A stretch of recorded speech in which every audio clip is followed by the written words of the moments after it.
যাক, অনেক দিন পর একটু বাইরে বেরিয়েছি, এখন বেশ ভালো লাগছে। মা বাবার চোখ ফাঁকি দিয়ে বাইরে এসেছি, কারণ ওরা তো আমাকে বাইরে আসতেই দেয় না। কি জানি আমাকে এত ওরা চোখে চোখে রাখে কেন, আমার একটুও ভালো লাগে না। আমার ঘরের ভিতর থাকতে থাকতে হাত পা পুরো ব্যথা হয়ে গিয়েছে। বাইরের এই সুন্দর পরিবেশটাও আমি দেখতে পারি না। মা বাবা শুধু শুধু আমাকে নিয়ে বেশি বেশি চিন্তা করে। আমি কি এখনো ছোট আছি নাকি যে আমাকে নিয়ে এত চিন্তা করা লাগবে? আমি তো এখন বড় হয়ে গিয়েছি, মা বাবা কেন যে এটা বোঝে না। না, এখন যাই জঙ্গলের দিকটায় গিয়ে দেখে আসি সবাই কেমন আছে।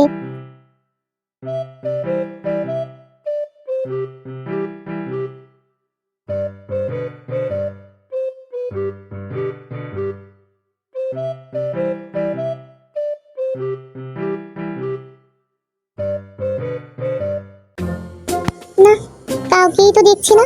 বনের সব পশু পাখিগুলো গেল কোথায়? যাই, ওই দিকটায় একটু গিয়ে দেখি কোনো বনের পশু পাখিকে দেখতে পাই কিনা।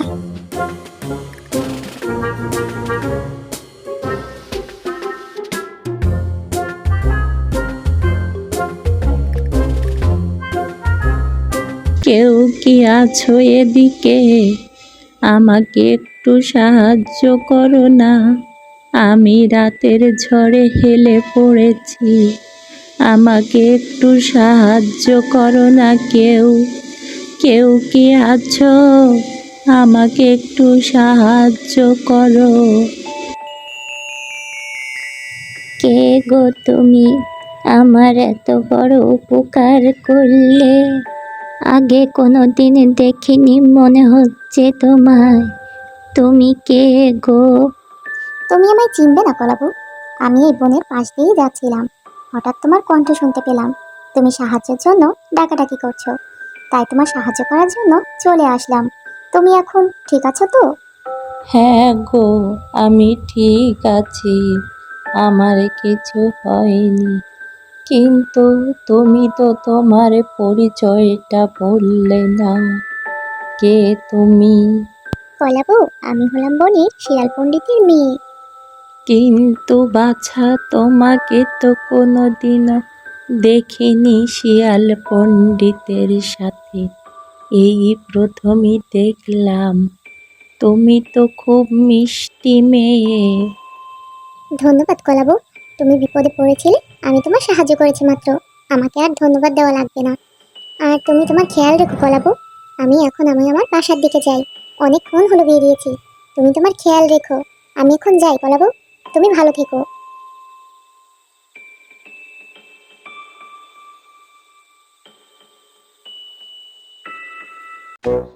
যাই, নতুন গাড়ি কিনেছি, বন্ধুদের একটু দেখিয়ে আসি। ওরা দেখলে খুব খুশি হবে। এই দেখ বন্ধু, নতুন গাড়ি নিয়েছি। আমাকে গাড়িতে কেমন মানিয়েছে রে, বললি না তো? বন্ধু, গাড়িটা কিন্তু খুব সুন্দর হয়েছে। তা গাড়িটা কার জন্য কিনলি রে? আরে বন্ধু, তুই তো সব কিছুই জানিস, জেনে বুঝে আবার নাটক কেন করছিস রে? তুই জানিস না আমি পণ্ডিতের মেয়েকে পছন্দ করি? তা গাড়ি না থাকলে পণ্ডিতের মেয়েকে আমাকে পছন্দ করবে নাকি? এর জন্যই তো নতুন গাড়ি নিয়েছি, যাতে পণ্ডিতের মেয়ে আমাকে পছন্দ করে, বুঝলি? তা না হয় বুঝলাম, কিন্তু পণ্ডিত মশাই জানতে পারলে তোর পিঠের ছাল গুটিয়ে নেবে, বুঝলি? তাই যা করার সাবধানে করিস বন্ধু। পণ্ডিত মশাই জানি কিছু জানতে না পারে, না হলে তোকে মেরে তোর ভর্তা বানিয়ে দেবে। বন্ধু, আমাকে নিয়ে তোর অত দুশ্চিন্তা করা লাগবে না রে, আমারটা আমি ঠিক বুঝে নিব। আর তুই সাবধানে থাকিস। আমি দেখি পণ্ডিতের মেয়েকে রাস্তায় দেখা যায় কিনা, একটু কথা বলে আসি। তুই ভালো থাকিস বন্ধু, এখন আমি যাই।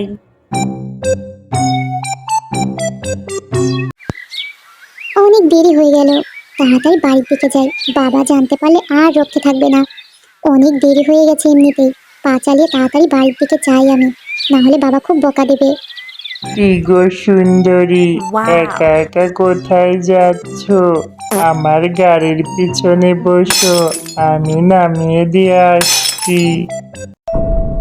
এই শিয়াল, তুই আমার সাথে ফাজলামি করছিস? তুই জানিস আমি কার মেয়ে? আমি হলাম বনের শিয়াল পণ্ডিতের মেয়ে। তুই আমার সাথে ফাজলামি করিস? আমি বাবাকে গিয়ে সব বলে দেব, যাতে তোকে উচিত শিক্ষা দেয়। আরে সুন্দরী, যাও যাও, তোমার বাবা আমার কিছুই করতে পারবে না, বুঝেছো? বাবা, জঙ্গলের এক দুষ্টু শিয়াল আমার সঙ্গে খারাপ ব্যবহার করেছে, তুমি তাকে উচিত শাস্তি দিয়ে এসো। কি বলছিস কি মা? তোর সঙ্গে খারাপ ব্যবহার করেছে? কার এত বড় সাহস হলো যে আমার মেয়ের সঙ্গে খারাপ ব্যবহার করে?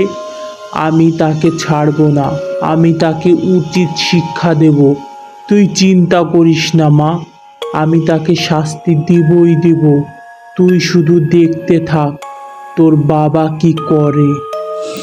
পণ্ডিত মশাই, আর মারবেন না। আমি আর এখানে আসবো না। আমি আর আপনার মেয়ের দিকে চোখ তুলেও তাকাবো না। আমাকে ছেড়ে দিন, ছেড়ে দিন আমাকে। আমি এক্ষুনি চলে যাচ্ছি এখান থেকে। আর মারবেন না আমাকে, দয়া করুন, আপনার দুটি পায়ে পড়ি। আর মারবেন না আপনি আমাকে, আমি এক্ষুনি চলে যাচ্ছি। আর কোনোদিন আপনি আমার মুখ দেখবেন না। ছেড়ে দিন আমাকে, আর মারবেন না। তোকে তো আজ আমি মেরেই ফেলবো, কেউ তোকে বাঁচাতে পারবে না। তুই আমার মেয়ের সাথে খারাপ ব্যবহার করেছিস, তোকে আজকে আমি মেরেই ফেলবো। শয়তান শিয়াল কোথাকার, আমি হলাম বনের পণ্ডিত, তুই আমার মেয়ের সাথে খারাপ ব্যবহার করিস? তোর এত বড় সাহস! তোকে তো আজ আমি মেরেই ফেলবো, মেরেই ফেলবো তোকে। এবারের মতন তোকে ক্ষমা করে দিচ্ছি, পরবর্তীতে যদি এই ভুল আর তুই করিস তো তোকে আমি প্রাণে মেরে ফেলবো। যা এখন এখান থেকে। মা, আমি শিয়ালটাকে উচিত শিক্ষা দিয়ে এসেছি, তোর আর কোনো ভয় নেই। শিয়ালের লজ্জা থাকলে আর এ মুখো হবে না, তুই কোনো চিন্তা করিস না। তোর বাবা শিয়ালকে উচিত শিক্ষা দিয়ে এসেছে। তোমাকে অনেক ধন্যবাদ বাবা, তুমি শিয়ালটাকে উচিত শাস্তি দিয়েছো। আমি খুবই খুশি হয়েছি। শিয়ালটা আর এরকম করার সাহস পাবে না। তোমাকে অসংখ্য ধন্যবাদ।